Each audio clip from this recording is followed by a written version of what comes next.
আসসালামু আলাইকুম। অনেকেই ইতালিতে আসতেছেন অথবা আসতে চাচ্ছেন।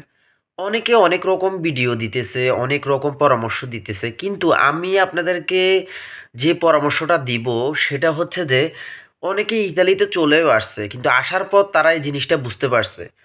সবচাইতে মোস্ট ইম্পোর্টেন্ট যে ব্যাপারটা সেটা হচ্ছে বাংলাদেশে বলেন, ইন্ডিয়া বলেন, পাকিস্তান বলেন সব দেশ থেকে মোটামুটিভাবে মানুষ আসতেছে ইতালিতে।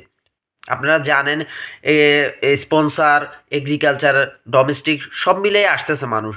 কিন্তু আসার পর মানুষের যে ভাষাটা কতটা গুরুত্বপূর্ণ এটা কি আপনারা জানেন একবারও?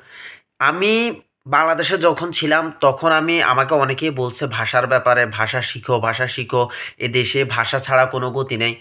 আমি তখন মোটামুটি গ্রাহ্য নিছি। কিছুটা হলেও ধারণা নিয়ে আসছি। তারপর এসে দেখি আসলেই তো ব্যাপারটা আসলেই তো সত্যি ভাষা ছাড়া এই দেশে কোনো গতিই নেই। চলাফেরা বলেন, দোকানে বলেন সব দিক দিয়ে ভাষাটা কতটা গুরুত্বপূর্ণ আপনি কখনো না এসে জিনিসটা বুঝতেই পারবেন না এতটা গুরুত্বপূর্ণ ভাষাটা এই দেশের মধ্যে। তো আমি আপনাদের কাছে একটাই রিকোয়েস্ট করব সেটা হচ্ছে যে আপনারা যে যেখান থেকে আসেন না কেন বেসিক ভাষাটা অন্তত শিখে আসার চেষ্টা করেন। ভাষাটা এতটাই গুরুত্বপূর্ণ হবে যেটা আপনার কর্মক্ষেত্রে, আপনার ইনকামের ক্ষেত্রে আপনাদের জন্য খুবই গুরুত্বপূর্ণ। ইনকাম করতে পারবেন, যেটা করবেন এটা থেকে বেশি করতে পারবেন ভাষার মাধ্যমে। তারপরে কাগজপত্রের মাধ্যমে আপনারা খুব তাড়াতাড়ি পারবেন।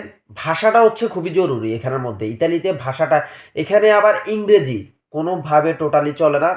শুধুমাত্র শিক্ষার জন্য স্কুলের মধ্যে ভর্তি হওয়ার পর ইংরেজিটা একটু প্রাধান্য দেয়। কেননা ইংরেজি থেকে কনভার্ট করে ইতালিয়ান শিখায়। আপনারা বুঝতেই পারতেছেন আমি কি বলতেছি? তো আমি আপনাদেরকে বলবো যারা যে দেশ থেকেই আসেন না কেন অবশ্যই ইতালিতে আসার আগে ইতালিয়ান ভাষা শিখে আসার চেষ্টা করবেন। অন্ততপক্ষে বেসিক নলেজটা শিখে আসার চেষ্টা করবেন। এটা আমার মোস্ট ইম্পোর্টেন্ট আপনাদের কাছে বলা। আমার ইউটিউব চ্যানেল যদি আপনারা সাবস্ক্রাইব করে না থাকেন অবশ্যই সাবস্ক্রাইব করে বেল আইকনটি চাপ দেন। এতে করে ভবিষ্যতে যে ভিডিওগুলো আছে সেগুলো আপনাদের সামনে চলে আসবে। এবং কি পেজ থেকে যারা দেখতেছেন অবশ্যই ফলো করে দিবেন। ভিডিওটি যদি আপনাদের কাছে গুরুত্বপূর্ণ মনে হয় তাহলে অবশ্যই শেয়ার করে দিবেন।